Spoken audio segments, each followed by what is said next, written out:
ఓం సాయిరామ్. సమస్త సాయి భక్తులందరికీ నమస్కారం అండి. అందరూ ఎలా ఉన్నారు? అందరూ కూడా బాబాగారి దయ వలన ఎప్పుడూ ఆనందంగా, ఆరోగ్యంగా ఉండాలని, మీరు కోరిన కోరికలన్నింటినీ కూడా బాబాగారు తీర్చేయాలని మీ తరపున నేను కూడా బాబాగారిని మనస్ఫూర్తిగా కోరుకుంటూ, ముందుగా బాబాగారి పాదపద్మాలకి ఒక్కసారి నమస్కరించుకొని వీడియోలోకైతే వెళ్ళిపోదాం. ఇక ఈరోజు బాబాగారు సాయి మాటగా నా నోట ఏం పలికించబోతున్నారు అంటే, బిడ్డ, కష్టమో, నష్టమో, తప్పో, ఒప్పో ఈ సాయి చెప్పినట్లు గుడ్డిగా చేసేయి తల్లి. ఆ తర్వాత ఏది జరిగినా, ఏమి జరిగినా కూడా భారమంతా నీ సాయే మోస్తాడు. అంతకు మించిన దారి మరొకటి కనిపించటం లేదమ్మా. బిడ్డా, నాకు ఒక్క మాటివ్వు. నా మాట వింటావు కదూ? నేను చెప్పినట్లు చేస్తావు కదూ? నిజంగా నన్ను నీ తండ్రిగా భావిస్తే నేను చెప్పినట్లు చెయ్యి. ఎందుకు, ఏంటి అని అడగకుండా వెంటనే ఒక్క క్షణం కూడా ఆలస్యం చెయ్యకుండా ఈ నెంబర్ రాసి నీ జోబులో పెట్టుకో బిడ్డా. ఇలా ఎందుకు చెప్పానో కారణం తెలియాలి అంటే నీ సాయి మాటలు పూర్తిగా విను. తొందరపడి నెట్టయ్యకు తల్లి. ఆ తర్వాత జీవితాంతం కూడా పశ్చాత్తాపపడతావు. వెంటనే నువ్వు రాసి పెట్టుకోవలసిన ఆ సంఖ్య ఏంటి? మరి ఆ సంఖ్య రాసి పెట్టుకోవటం వల్ల ఏం జరగబోతోంది అనేది తెలుసుకో బిడ్డా. నువ్వు ఈ నెంబర్ని రాసి నీ దగ్గర పెట్టుకోవటం వల్ల ఒక పెద్ద ప్రమాదం నుంచి బయటపడబోతున్నావు. ఈ సాయిని విశ్వసించి మంచి ఫలితాలను పొందుబిడ్డా అంటూ బాబాగారైతే ఈరోజు ఒక అద్భుతమైన సందేశంతో వచ్చారండి. బాబాగారు ఎందుకు ఇలా అంటున్నారు? ఒక నిగూఢమైన సందేశంతో కూడా వచ్చినట్టున్నారు. పదే పదే ఎందుకు ఇంత ఖచ్చితంగా చెప్తున్నారు? ఒక నెంబర్ రాసి పెట్టుకోమంటున్నారు. అసలు ఆ నెంబర్ ఏంటి? ఎందుకోసం రాసి పెట్టుకోవాలి అంటే, ఖచ్చితంగా మన కోసం ఏదో ఒక మిరాకిల్ని సృష్టించే ఒక నెంబర్ని, ఒక అద్భుతమైన నెంబర్ని బాబాగారు తీసుకువచ్చారు. మన జీవితాలని సుడి తిప్పి మలుపు తిప్పబోయే ఒక నెంబర్ని మన కోసం ఏరికోరి తీసుకువచ్చినట్టున్నారు. అందుకే పదే పదే చెప్తున్నారు, జాగ్రత్త, ఆ నెంబర్ రాసి పెట్టుకో అని. నిజంగా బాబాగారి మాటలో సందేశాలు మనం అందుకున్నాము అంటే, బాబాగారి మాటలు విని బాబాగారి అడుగు జాడల్లో అలా నడుచుకుంటూ వెళ్ళి బాబాగారి గొడుగు నీడి కిందకి ఒక్కసారి చేరుకున్నాము అంటే, ఇక ఏ కష్టము, ఏ నష్టము, ఏ కన్నీళ్ళు, ఏ దుష్టశక్తులు, ఏ పీడ పిశాచి ఏవి కూడా మన దరి చేరవు. మనల్ని చూస్తేనే గజగజ వణికిపోతాయి, ఆమడ దూరం పరిగెడతాయి. వీళ్లను దగ్గరికి చేరాలన్నా, వీరి వంక చూడాలన్నా ముందుగా సాయి నిలబడి ఉన్నాడు. ఆ సాయిని దాటుకుని వెళ్ళేంత శక్తి మనకు లేదు అంటూ ప్రతి ఒక్క దుష్ట శక్తి కూడా పరారైపోతాయి. నిజంగా సాయి భక్తులు ఎవరైతే ఉన్నారో ఇది చూస్తున్న ప్రతి ఒక్కరూ కూడా బాబాగారు ఏం చెప్తున్నారు అన్నది చివరిదాకా వినే ప్రయత్నం అయితే చేయండి. ఇక నన్ను చాలామంది అడుగుతున్నారండి, అక్క, ఎన్నో చోట్ల జ్యోతిష్యం చెప్పించుకొని విసిగిపోయి ఉన్నాం, సరైనటువంటి ఫలితం అన్నది లేక దిక్కుతోచని స్థితిలో ఉన్నాం. కొన్ని సమస్యలు ఎవరికి చెప్పుకోలేం, పరిష్కారం దొరకని సమస్యలతో అల్లాడిపోతున్నాం. మీకు తెలిసిన గురూజీ ఉంటే ఎవరైనా చెప్పండక్క. ఇంకొకటి, మేము అంత దూరం వెళ్ళి మేము ఎక్కడా కూడా జ్యోతిష్యాలు జాతకాలు చెప్పించుకోలేం. మాకు ఉన్న చోటనే మాకు రిజల్ట్ కావాలి, పరిష్కారాలు కావాలి. మేము ఎక్కడ ఉంటే అక్కడే మా సమస్యలన్నవి పరిష్కారం అవ్వాలి. అలాంటి గురూజీ ఎవరైనా ఉంటే చెప్పండక్క అంటూ అడిగారండి. శ్రీ షిరిడి సాయిబాబా ఆశీస్సులతో జ్యోతిష్యం చెప్తారండి గురూజీ శివరామరాజు గారు. మీకు ఎలాంటి సమస్య ఉన్నా కూడా కేవలం ఫోను ద్వారానే పరిష్కారాలు చూపిస్తారు. మీరు ఎక్కడికో వెళ్ళాలి, ఎంత దూరం వెళ్ళాలి, అటు వెళ్ళాలి, ఇటు వెళ్ళాలి అన్నది ఉండదు. ఇంట్లో కాలు మీద కాలు వేసుకుని కూర్చొని మీ సమస్యలకు మీరు పరిష్కారం వేసుకోవచ్చండి. వీరి మొబైల్ నెంబర్ 8186033657. మీకు ఎలాంటి సమస్య ఉన్నా కూడా చిటికలో పరిష్కరించేస్తారు. ప్రేమ, పెళ్లి, ఉద్యోగం, రాజకీయం, విదేశీ ప్రయాణం, ధనం నిలకడగా లేకపోవటం, భార్యాభర్తల మధ్య గొడవలు, ఆస్తి తగాదాలు, అప్పుల బాధలు, స్త్రీ పురుషులకు ఎటువంటి గుప్త సమస్యలు ఉన్న నెంబర్ 1 వశీకరణ స్పెషలిస్ట్. అలాగే మీ ఇంటి మీద చెడు ప్రయోగాలు జరిగి ఉన్న నరదృష్టి, నరఘోష, విద్య, ఉద్యోగం, వ్యాపారం, సంతానం, మానసిక సమస్యలు, ఎవరికి చెప్పుకోలేని పర్సనల్ ప్రాబ్లమ్స్ కొన్ని ఉంటాయి, ఎవరితోనూ చెప్పుకోలేం. అలాంటి వాటికి కూడా చక్కటి సొల్యూషన్స్ ఇస్తున్నారు. మీ వివరాలు చాలా గోప్యంగా ఉంచుతారు గురూజీ శివరామరాజు గారు. ఒక్కసారి ఎలాంటి ప్రాబ్లమ్స్ మీకు గనుక ఉంటే స్క్రీన్ మీద కనపడుతున్నటువంటి నెంబర్కి ఒక్కసారి కాల్ ట్రై చేసి చూడండి. ఆ తర్వాత మీ హ్యాపీనెస్ని మీరే నాతో షేర్ చేసుకుంటారు. ఇక బాబా గారి సందేశం వినబోయే ముందు ఒక చిన్న రిక్వెస్ట్ అండి. మన వీడియోకి ఒక చిన్న లైక్ ఇచ్చి వీడియో చూడటం మొదలుపెట్టండి. అలాగే మన వీడియో నచ్చినట్టయితే మీ ఫ్రెండ్స్‌కి, ఫ్యామిలీ మెంబర్స్‌కి, మన సాయి భక్తులందరికీ కూడా షేర్ చేయండి. మన ఛానల్‌ని ఫస్ట్ టైం చూస్తున్నట్లయితే ఛానల్‌ని సబ్స్క్రైబ్ చేసుకొని మీ సపోర్ట్ నాకు అందివ్వండి. ఇక బాబాగారి సందేశం విషయానికి వస్తే, బిడ్డ ఎంతో కష్టాల్లో ఉన్నావని తెలుసు తల్లే. డబ్బు కోసం నానా తిప్పలు పడుతున్నావని తెలుసు. ఆర్థికంగా ఎంత చితికిపోయి ఉన్నావు. డబ్బు అనేది చేతిలో లేక అనుకున్న పనులు పూర్తి అవ్వక ఎంత నరక యాతన పడుతున్నావు కదా బిడ్డ. నీ కష్టాన్ని చూసి కష్టానికే కనికరం కలిగిందమ్మా. అన్ని బాధలను కూడా ఓపికతో ఓర్చుకుంటున్నావు. నా కష్టాలు తీరే రోజు ఎప్పుడొస్తుంది బాబా అంటూ అడుగుతున్నావు కదా తల్లి. విజయం కోసం ఎదురు చూస్తున్నావు, సక్సెస్ కోసం ఎదురు చూస్తున్నావు. ఏ పని చేసినా కూడా అనుకున్న ఫలితాలు రాక, ఆశించిన రాబడి అన్నది లేక అల్లాడిపోతున్నావు కదా. నీ కష్టాలన్నీ తీర్చే రోజు దగ్గరలోనే ఉంది. నీ కష్టాలు తీర్చటానికి మార్గాన్ని చూపించబోతున్నా తల్లి. ఎన్ని బాధలు, కష్టాలను అనుభవిస్తున్నా కూడా నువ్వు ధైర్యాన్ని, మనోధైర్యాన్ని కోల్పోకుండా కోరిన వారికి కోరినంత సాయం చేస్తూనే ఉన్నావు. నీతో ఉన్నవారు తప్పు చేసినప్పటికీ క్షమించే గుణం కలిగి ఉంటావు. నీ యొక్క అభిప్రాయాలు మార్చటానికి ఎవ్వరికీ కూడా సాధ్యం కాదు బిడ్డ. ఒకసారి నిర్ణయం తీసుకున్నావు అంటే ఆ నిర్ణయానికే కట్టుబడి ఉంటావు. అది మంచో చెడో నీ మనసుకు ఏదనిపిస్తే అదే ముక్కుసూటిగా వెళ్ళే రకం నువ్వు. అంతేకాదు తల్లి, చాలా ప్రశాంతంగా సౌమ్య స్వభావం కలిగి ఉంటావు. ఏ పనిలోనైనా నీ శక్తి సామర్థ్యాలు నీకు బాగా తెలుసు. నువ్వు చెయ్యాలనుకున్న పని విషయంలో కృత నిశ్చయంతో ఉంటావు. కఠినమైన నిర్ణయాలను తీసుకోవటంలో ఏమాత్రం కూడా వెనుకాడవు, ఎవ్వరికీ భయపడవు. నీ మనసుకు తోచిందా, నీ మనసుకు నచ్చిందా, నువ్వు మెచ్చావా, తప్పకుండా చేసి పక్కన పడేస్తావు ఆ పని. క్రమశిక్షలను ఇష్టపడతావు. అలాగే నువ్వు ప్రతి పనిని హృదయపూర్వకంగా చేస్తావు. ఎవరికైనా సాయం చేయాల్సి వస్తే ఏమాత్రం వెనకడుగు వెయ్యవు, ఒక్కడుగు ముందే ఉంటావు. నువ్వు ఎంత ఆకర్షణీయమైనటువంటి రూపాన్ని కలిగి ఉంటావు అంటే చూడటానికి అందంగా ఉండటమే కాదు బిడ్డ, ఇతరులు చూడగానే వారికి కష్టాలను కూడా నీతో పంచుకోవాలి అని అనుకుంటారు. అందరూ కూడా నీ మిత్రత్వాన్ని కోరుకుంటారు. ప్రతి విషయాన్ని ఆలోచించి తెలివిగా నువ్వు నిర్ణయాలు తీసుకుంటూ ఉంటావు. సున్నితమైన మనసు తల్లినిది. మాట తీరులో మృదువుగా మంచి స్వభావాన్ని కలిగి ఉంటావు. ఇతరులతో కలిసి నీ పనిని పూర్తి చేసుకోగల సామర్థ్యం కూడా కలిగి ఉంటావు. మంచి కార్యాచరణ శక్తి నీకు ఉంటుంది. ఏది అనుకున్నా కూడా అస్సలు భయపడవు, వెనక్కి తగ్గవు. నేను చేస్తాను, నేను చేసి తీరుతాను, ఇది నా వల్ల అవుతుంది అన్న మొండి పట్టుదల ఉంటుంది చూడు. ఆ మొండి పట్టుదల అంటే నీ సాయికి చాలా ఇష్టం బిడ్డ. ఆ మొండి పట్టుదలతో ఏదైనా సాధించగలుగుతావు. ఆ పట్టుదల ఉన్నవారు జీవితంలో వెనకడుగు వేయటమే ఉండదు. కొన్నిసార్లు ఆలస్యం అవ్వచ్చేమో విజయం నీ సొంతం అవ్వటం, కానీ ఒక్కసారి విజయం నిన్ను చుట్టుముట్టింది అంటే నిన్ను ఆకాశానికి ఎత్తేస్తుంది, మహారాజును చేస్తుంది, సింహాసనం మీద కూర్చోబెడుతుంది నిన్ను. అనుకున్నది సాధించే వరకు సాధించటానికి ఎంత కష్టమైనా పడే మనస్తత్వం నీది.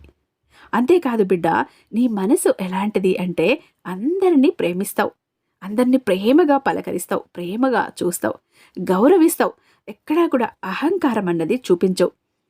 అంత గొప్ప మనస్తత్వం నీది. చెప్పాలంటే నీకు సహనం కూడా చాలా చాలా ఎక్కువ తల్లి. దేన్నైనా ఓపిగ్గా ధైర్యంగా ఎదుర్కొంటావు.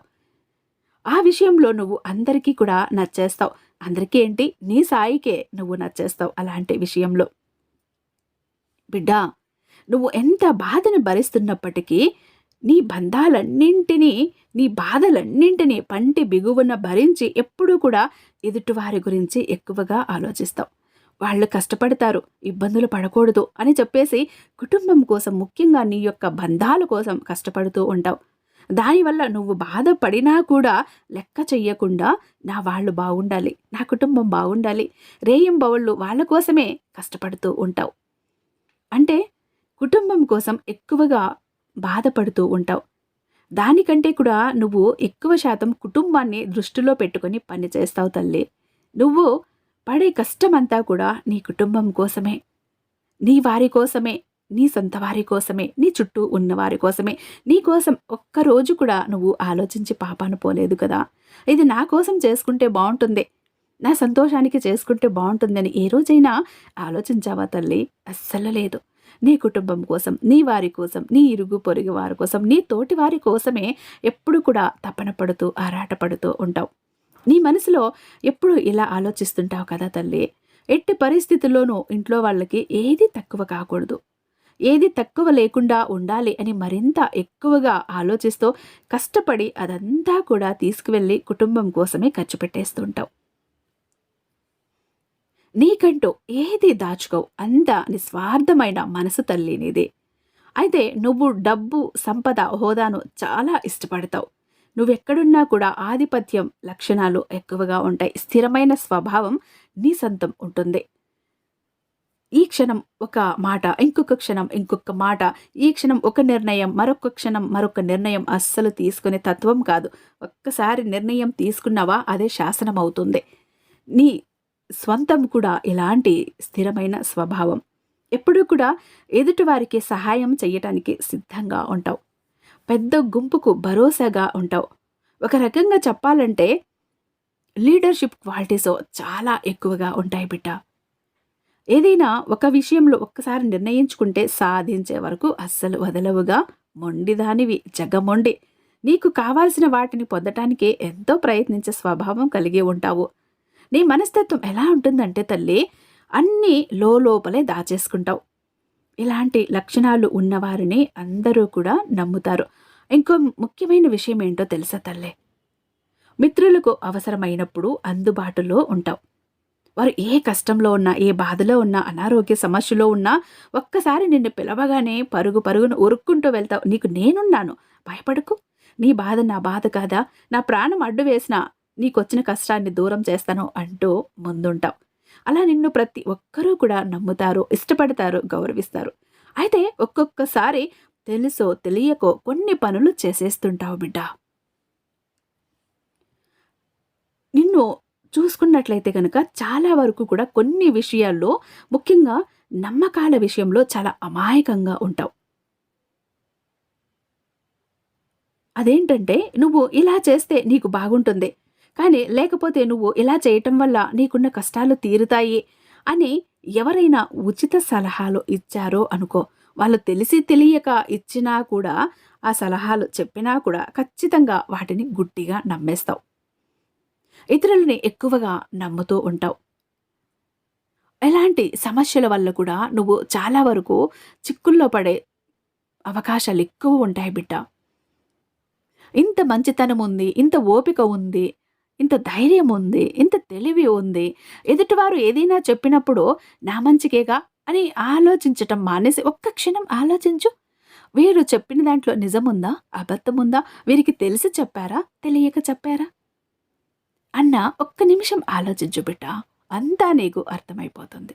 అప్పుడు ఏ నిర్ణయం తీసుకోవాలో నీకు అర్థమవుతుంది.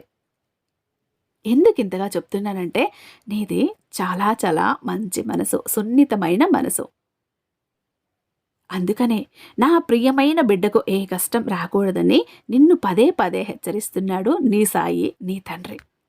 బిడ్డా, నేను చెప్పాను కదా, ఒక అంకెను రాసి, అంటే ఇప్పుడు నేను చెప్పే విధంగా రాసి నీ దగ్గర ఎప్పుడూ కూడా పెట్టుకున్నావు అంటే అదృష్టం నీ వెంటే ఉంటుంది. ప్రతి పనిలోనూ కలిసొస్తుంది. అంటే నువ్వు చేసే ప్రతి పనిలో కూడా నీకు విజయం సాధించాలి అనే ఆలోచన, కోరిక ప్రతి ఒక్కరికి ఉంటుంది కదా. అలాంటి ఆలోచన, కోరిక కలిగినటువంటి వారు దాన్ని పొందటానికి, అంటే విజయం సాధించాలి అనే అటువంటి కోరికను నెరవేర్చుకోవటానికి కష్టపడుతూ ఉంటారు ప్రతి ఒక్కరూ. అలా కష్టపడి ఎలాగైనా సరే విజయాన్ని సాధిస్తారు. ఈ విషయంలో మాత్రం నువ్వు అనుకున్నది సాధించటానికి ఎంత కష్టపడతావు తల్లి, ఎన్ని బాధలు పడతావు, ఆ విజయం కోసం ఎంతగా శ్రమిస్తావు, రేయింపగుళ్ళు కూడా శ్రమిస్తూనే ఉంటావు కదా. ఒక్కొక్కసారి ఆకలి దప్పులు కూడా మార్చిపోతావు. కంటికి నిద్రపోవాలని కూడా ఆలోచించవు. ఒంటికి విశ్రాంతి కావాలని కూడా ఆలోచించవు. ఎంతసేపు కూడా నేను విజయం సాధించాలి, అనుకున్నది సాధించాలి, నాకున్న డబ్బు సమస్యలన్నింటినీ కూడా తొలగించుకోవాలి. నా కుటుంబాన్ని చక్కగా చూసుకోవాలి. నేను జీవితంలో ఎదగాలి, స్థిరపడాలి, నేను అనుకున్నవన్నీ సాధించుకోవాలి అంటూ ఎంతో తపన పడతావు కదా బిడ్డ. అప్పుడప్పుడు అడుగుతుంటావుగా, నన్ను నిలదీస్తుంటావుగా, ఏంటి బాబా, నా కష్టాలు చూస్తే నీకింకా కనికరం కరగలేదా? ఇంకా ఎన్నాళ్ళు నేను ఇలా ఉండాలి? నన్ను ఇంకా ఇలా ఎన్నాళ్ళు ఉంచేస్తావు? అంటూ నిలదీస్తుంటావు కదా బిడ్డ. అందుకోసమే నా బిడ్డ కోసమే ఏరికోరి ఒక కానుకను తీసుకువచ్చాను. కష్టమో నష్టమో నీ సాయి చెప్తున్నాడుగా, గుడ్డిగా చేసాయి బిడ్డ. నీ సాయి అయితే ఎప్పుడూ కూడా నీకు చెడు మాటలు చెప్పడో, నిన్ను చెడు దారిలో నడిపించడో కదా. నీకు చెడు కోరడు. ఏది చేసినా నీ మంచికే చెప్తాడు, నీ మంచినే కోరుతాడు, మంచి దారిలో నిన్ను నడిపిస్తాడు. నీకు ప్రతి ఒక్క పనిలో విజయం కలగాలన్నా, నీకు డబ్బు 4 వైపులా రావాలి అన్నా, నీ ఇంట్లో లక్ష్మీదేవి స్థిర నివాసం ఏర్పరచుకోవాలి అన్నా, నీ ఇంట్లో దేనికి లోటు లేదు అన్న మాట ఉండాలి అన్నా, నువ్వేం చెయ్యాలో తెలుసా? నువ్వు రోడ్డులో ఒక దారి గుండా అలా వెళ్తూ ఉంటే కూడా 4 వైపుల నుంచి డబ్బు వచ్చి అయస్కాంతంలా నిన్ను అతుక్కుపోవాలి అంటే నువ్వేం చెయ్యాలో తెలుసా? నువ్వు చేస్తున్న వ్యాపారం కానీ, బిజినెస్‌లో కానీ బాగా లాభాలు రావాలి. కట్టలు కట్టలు డబ్బు రావాలి. డబ్బు కట్టలతో నీ గల్లాపెట్ట నిండిపోవాలి అంటే నువ్వేం చెయ్యాలో తెలుసా? ఒక నెంబర్ చెప్తా బిడ్డ, దాన్ని రాసి జోబులో పెట్టుకో. లేదా నువ్వు వ్యాపారం చేసే చోట నీ గల్లాపెట్టెలో పెట్టుకో. నీకు ధనవర్షం కురుస్తుంది. లక్ష్మీదేవి నీ ఇంట్లో తిష్ట వేసుకుని కూర్చుంటుంది. బాబా నీ అనుగ్రహం నీ మీద ఎప్పుడూ కూడా ఉంటుంది. బాబా వరాల జల్లు నీ మీద కురిపిస్తాడు. ఈ సాయి ఆశీర్వాదాలు నీకు దక్కుతాయి. అదేంటో తెలుసా? ఒక శుక్రవారం నాడు చక్కగా ఉదయాన్నే స్నానం చేసుకుని లక్ష్మీ అమ్మవారికి ధూపం దీపం పెట్టుకొని, ఆ తర్వాత ఒక తెల్ల కాగితాన్ని తీసుకో. రాతలో గీతలో మరకలు మచ్చలు ఏమీ లేనటువంటి శుద్ధిగా శుభ్రంగా ఉన్న ఒక తెల్ల కాగితం. ఆ తెల్ల కాగితానికి 4 మూలల్లో పసుపు కుంకుమ బొట్లు పెట్టు. మధ్యలో కూడా పసుపు కుంకుమ బొట్టు పెట్టు. ఆ తర్వాత నువ్వు రాయాల్సిన అంకె ఏంటో తెలుసా? 9. 9 అంటే 9 అంకెకు దైవశక్తి చాలా ఎక్కువ ఉంటుంది. సకల దేవతలకు ఇష్టమైన నెంబరు బిడ్డ 9 అనేది. నవగ్రహాలు, నవమాసాలు, ఇలా చూస్తే నవనిధులు, నవరత్నాలు, ప్రతి ఒక్కటి కూడా 9 అన్నది చాలా చాలా ముఖ్యం బిడ్డ. ఇది ఒక దైవిక నెంబరు, దైవశక్తి కలిగిన ఒక అంకె అని చెప్పచ్చు. నువ్వు ఈ నెంబర్ని గనుక రాసుకొని దాన్ని ఏం చెయ్యాలి అంటే 4 మడతలు పెట్టు ఆ కాగితాన్ని. 4 మడతలు పెట్టాక లక్ష్మీ అమ్మ ముందు పెట్టి పసుపు కుంకుమ పువ్వులు అక్షతలతో పూజ చెయ్యి. అప్పుడు లక్ష్మీ అమ్మవారి శక్తి అంతా కూడా ఈ కాగితానికి వస్తుంది. నీ సాయి అనుగ్రహం ఆ కాగితం మీద ఉంటుంది. ఆ రోజంతా అలా వదిలేసేదాన్ని. ఆ తర్వాత మరుసటి రోజు తీసుకొని నువ్వు జోబులో పెట్టుకో, లేదా పర్సులో పెట్టుకో, లేదా నువ్వు వ్యాపారం చేసే చోట నీ గల్లాపెట్టెలో పెట్టుకో, లేదంటే నీ బీరువాలో పెట్టుకో. నువ్వు బయటకు వెళ్ళే పని అయితే ఖచ్చితంగా నీ వెంట తీసుకువెళ్ళాలి. నువ్వు వ్యాపారం చేసే చోట అయితే ఖచ్చితంగా నీ వ్యాపారం చేసే చోట నీ గల్లాపెట్టెలో పెట్టుకోవాలి. ఇది ఎప్పుడూ కూడా నీ దగ్గర ఉండాలని మర్చిపోకు. ఈ కాగితం నీ దగ్గర ఉంది అంటే నీకు ధన ప్రవాహం మొదలవుతుంది. ఎక్కడ ఉన్నా, నువ్వు ఏం చేస్తున్నా, ఎక్కడ కూర్చున్నా డబ్బు వెతుక్కుంటూ వస్తుంది నీ దగ్గరికి. ఒక అయస్కాంతంలాగా నువ్వు డబ్బుని ఆకర్షిస్తావు. ఎవరో ఇవ్వవలసిన వాళ్ళు ఎప్పుడో తీసుకొని మర్చిపోయారు, వాళ్ళు తీసుకొచ్చిస్తారు. ఏదో పని మీద నీకు రావాల్సిన డబ్బు వస్తుంది, ఎక్కడో నీకు చెందాల్సిన డబ్బు వస్తుంది. సంపాదిస్తున్నా, వ్యాపారం చేస్తున్నా, పని చేస్తున్నా అనుకున్న ఫలితాలు రావటం లేదు అనుకున్నావు కదా. ఫలితాలు అంతకు రెట్టింతలు వస్తాయి. నేను ఈ గంట, ఈరోజు, ఈ వారం, ఈ నెల, ఈ సంవత్సరంలో ఇంత డబ్బు నేను సంపాదించాలి అనుకున్నాను అని మనసులో అనుకో. అంత డబ్బు నీ దగ్గరికి వచ్చి చేరుతుంది.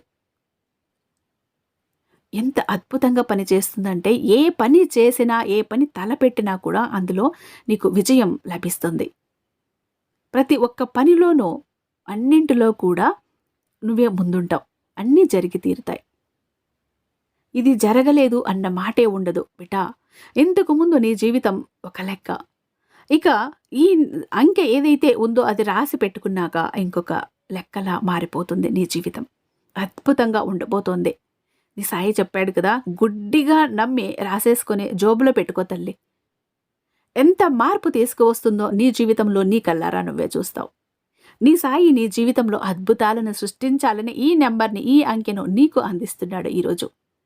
నీ సాయి మీద, నీ తండ్రి మీద ఏ మాత్రం నమ్మకం, విశ్వాసం ఉన్నా నీ సాయి చెప్పింది తప్పకుండా చేస్తావు. మంచి ఫలితాలను పొందుతావు. శుభ ఫలితాలను పొందుతావు. సిరి సంపదలని సొంతం చేసుకుంటావు. బిడ్డా, నువ్వెప్పుడూ కూడా మంచిగా, ఆనందంగా, ఆరోగ్యంగా బాగుండాలని నీ సాయి కోరిక. నీ సాయి ఆశీస్సులు నీ మీద ఎప్పుడూ కూడా ఉంటాయంటూ బాబాగారు ఈరోజు ఒక అద్భుతమైన సందేశంతో మన ముందుకొచ్చారండి. ఐ హోప్ ఈ వీడియో మీకు నచ్చే ఉందని భావిస్తున్నాను. రేపు మరొక బాబాగారి అద్భుతమైన సందేశంతో మీ ముందుంటా. అంతటిదాకా సర్వేజన సుఖినో భవంతు. ఓం సాయిరామ్.